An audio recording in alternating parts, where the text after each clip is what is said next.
বিয়ে বাড়িতে আমরা যে মুগ ডাল খাই, আজকে চলো সেভাবেই মুগ ডালটা রান্না করব। তো দেখো যে মুগ ডালটা আমার প্রায় রান্না করা হচ্ছে, তো এখানে চলো তোমার সাথে রেসিপি শেয়ার করি। তো এখানে আমি সর্বপ্রথম দিয়ে দিলাম তেল দিয়ে খুব সুন্দর করে বেশ কিছুটা পরিমাণ পেঁয়াজ, আদা রসুন বাটা দিয়ে খুব সুন্দর করে পেঁয়াজটা হালকা একটু ভেজে নেব, তো কাঁচা গন্ধ চলে যায়। দিয়ে দিব পরিমাণ অনুযায়ী লবণ দিয়ে আবারও খুব সুন্দর করে লাড়াচাড়া করে এখানে দিয়ে দিব গরম মশলা, তেজপাতা, এলাচি, দারচিনি, লবঙ্গ দিয়ে খুব সুন্দর করে এখানে হালকা একটু ভাজা হয়ে গেলে দিয়ে দিব অল্প একটু পানি দিয়ে দিব এখানে অনেকটা পরিমাণ কাঁচা মরিচের গুঁড়া, হলুদের গুঁড়া,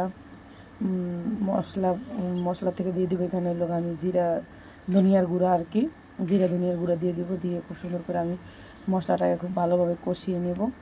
মশলাটা খুব ভালোভাবে কষিয়ে যখন উপরে তেল ছাড়বে তখন এখানে আমি দিয়ে দিব মুরগির গিলা, কলিজা, পাকনা আর কি, ওগুলা দিয়ে দিব এখানে। এগুলো দিয়ে মূলত আজকে মুগ ডাল রান্না করব। তো এগুলো দিয়ে দিব, এগুলো দিয়ে খুব সুন্দর করে আবারও লাড়াচাড়া করে মশলাটা মিশিয়ে নিয়ে ঢাকনা দিয়ে ডেকে এগুলোকে, মানে বেশি একটা না, যেহেতু এগুলো এখানে সোনালি কক, তো সেই জন্য অল্প একটু কষিয়ে নেব। কষানো হয়ে গেলে আমি আগে থেকে মুগ ডালটা খুব সুন্দর করে এগুলোকে ভেজে মুগ ডালটা ধুয়ে আমি পানি ঝরিয়ে রেখেছি, ওই মুগ ডালটা দিয়ে দিব। দিয়ে খুব সুন্দর করে মশলার সাথে, চিকেনের সাথে আর কি, ওগুলোর সাথে মুগ ডালটা মিশিয়ে নেব। মিশানো হয়ে গেলে দেখো লাড়াচাড়া করে খুব সুন্দর করে মিশিয়ে আমি চুলার অল্প আছে মুগ ডালটাও খুব ভালো করে কষিয়ে নেব। মুগ ডালটা কষানো হয়ে গেলে এখানে দিয়ে দেবো পরিমাণ অনুযায়ী আমি পানি আমি একেবারে দিয়ে দিব, এখানে বারবার পানি ইউজ করব না। তো এখানে আমি একবারে যেটুকু পানি লাগবে সেই অনুযায়ী আমি এখানে পানি দিয়ে দিব। পানি দিয়ে দেখো একটু সময় ঢাকনা খুলে লাড়াচাড়া দিতে হবে, যেহেতু এটা মুগ ডালটা নিচে লেগে যাওয়ার সম্ভাবনা বেশি থাকে।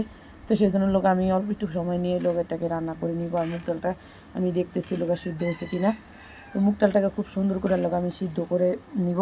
তো এখনই পর্যায়ে আমার কাছে মনে হয় যে মুগ ডালটা সিদ্ধ হয়ে গেছে। এখানে একটা বাগারের জন্য, ফোড়নের জন্য এখানে আমি দিয়ে দেবো জিরাটা হালকা একটু ভাজা হয়ে গেলে তো এখানে দিয়ে দেবো অনেকটা পরিমাণ রসুনটাও খুব সুন্দর করে আমি একটু করে ভেজে নিব। ভেজে নেওয়ার পরে এখানে আমি দিয়ে দিব টমেটোটার সাথে একদম খুব ভালোভাবে টমেটো গলিয়ে নিব। আমি রান্না করার সময় কিন্তু টমেটো দিই নি, আর রান্না করার সময় আমি তেলের পরিমাণ কমিয়ে দিয়েছিলাম, যেহেতু আমি এটা বাগার দিব সেজন্য।